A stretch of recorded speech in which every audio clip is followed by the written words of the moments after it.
మెదక్ జిల్లా వెల్దుర్తి మండల కేంద్రంలో బీఆర్ఎస్ నాయకులు రైతులతో కలిసి నిరసన కార్యక్రమాన్ని చేపట్టారు.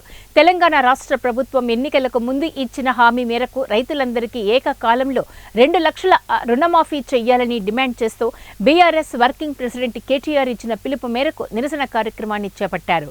అంబేద్కర్ చౌరస్తాలో బైఠాయించి తెలంగాణ ప్రభుత్వానికి వ్యతిరేకంగా నినాదాలు చేశారు. ప్రభుత్వం ఎన్నికలకు ముందు ఇచ్చిన హామీ మేరకు ఎలాంటి షరతులు లేకుండా రైతులందరికీ రుణమాఫీ వర్తింపచేయాలని వారు డిమాండ్ చేశారు. లేని పక్షంలో ఆందోళన ఉధృతం చేస్తామని హెచ్చరించారు. కార్యక్రమంలో మండల అధ్యక్షుడు భూపాల్ రెడ్డి, వెల్లుర్తి ఎంపీటీసీ మోహన్ రెడ్డి, మాజీ మార్కెట్ వైస్ చైర్మన్ కోదండ కృష్ణగౌడ్, మాజీ ఎంపీటీసీ జగ్గా అశోక్ గౌడ్, మాజీ సర్పంచుల ఫోరం అధ్యక్షుడు అశోక్ రెడ్డి, జిల్లా మహిళా మండల అధ్యక్షురాలు ముంతబ్బాయ్ తదితరులు పాల్గొన్నారు.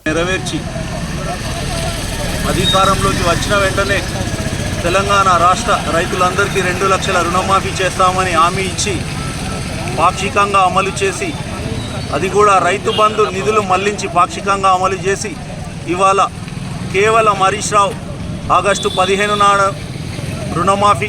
మాఫీ చేయాలని ఛాలెంజ్ విసిరితే తేరుకున్న ప్రభుత్వం పాక్షికంగా రుణమాఫీ అమలు చేసి చేతులు దులుపుకుందే తప్పితే పూర్తి స్థాయిలో రుణమాఫీ అమలు చేయలేకపోయింది.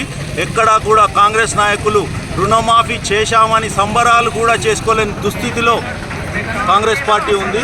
కాబట్టి తెలంగాణ రాష్ట్ర రైతులందరికీ 2 లక్షల రుణమాఫీతో పాటు రైతు భరోసా 7,500 ఏదైతే ఇస్తామన్నారో, ఇప్పటి వరకు కాంగ్రెస్ పార్టీ అధికారంలోకి వచ్చి 2 పంటలు దాటుతున్నా కానీ ఇంతవరకు రైతు బంధు వేయలేకపోతున్నారు.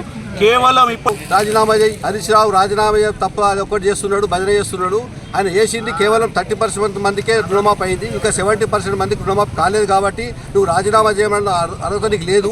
నువ్వు కొడంగల్లో రాజీనామా కాసుకో, నేను గెలుస్తున్నాను, నేను గెలిస్తే నువ్వు గెలవకపోతే నేను రాజకీయ సన్యాసం చేస్తాను అన్నావు అన్నాడు. చేసినావు. వెంటనే 2 నెలల నుంచి మల్కాజ్కి నిలబడ్డావు. నువ్వు మాట మీద నిలబడలేవు, నీకు అర్హత లేదు. ఈరోజు నువ్వు అన్న ప్రకారం 6 గ్యారెంటీ అమలు చేస్తే హరీష్ రావు తప్పకుండా రాజీనామా చేస్తాడు. హరీష్ రావు గారికి రాజీనామా చేసి కొత్త కాదు. తెలంగాణ ఉద్యమంలో ఎంటిక లెక్క వీకేసినట్టు రాజీనామా చేసుకుంటే గెలిచిండు. ఆనాడు నువ్వు తెలుగుదేశం నుండి రాజీనామా అనేది తప్పిపోయి పారిపోయినావు. తెలంగాణ ఆంధ్ర మానస పారసుల దగ్గర ఉన్నవాడివి నువ్వు, నీకు అర్హత లేదు. ఈ రోజుకైనా ఇప్పటికైనా నువ్వు కాలయాపన చేయకుండా రుణమాఫీ మీద కానీ ఇచ్చిన 6 గ్యారెంటీలు అమలు చేయకపోతే నీకు రోజులు దగ్గర పడుతున్నాయి. కాబట్టి కాస్త దాసుకో. రైతులంతా ఎంప్లాయ్మెంట్ కొడతారు. కాబట్టి ఇప్పటికైనా మీరు టీఆర్ఎస్ వాళ్ళు వస్తే గల్లలు కొడతారు మండల నాయకులు అంటుర్రు. మండల నాయకులు హెచ్చరిస్తున్నాము. మండల నాయకులు మీరు నోట్ దగ్గర పెట్టుకోరి. మీరు చేసినవి చెప్పినవి చేయలేదు. కాబట్టి మమ్మల్ని ఎవడు ఏమన్నాడు, ఇప్పుడు మిమ్మల్ని వస్తే మిమ్మల్ని కొడతానికి రెడీ ఉన్నారు. ఆడవాళ్ళు కూడా సిగ్గులు పెట్టుకొని రెడీ ఉన్నారు. 20,000 ఇస్తామన్నారు, 20,000 ఇవ్వలేరు. అది మేము వస్తున్న డిసెంబర్ 9 నాడు వస్తున్నా రాగానే కళ్యాణ లక్ష్మి 1,00,000 రూపాయలతో తులం బంగారం ఇస్తా అని చెప్పినావు. 1,00,000 రూపాయలు కూడా ఇచ్చే శాతం అయితే తులం బంగారం చేసి భుజాలు తరుముకుంటున్నారు. మాకు తిట్టుడు రాక కాదు ఏదో మా అధిష్టానం ఆ తీర్పు నేర్పలేదు కాబట్టి తిట్టలేకపోతున్నాం. కానీ మీకంటే ఎక్కువ తిట్టగలుగుతాం.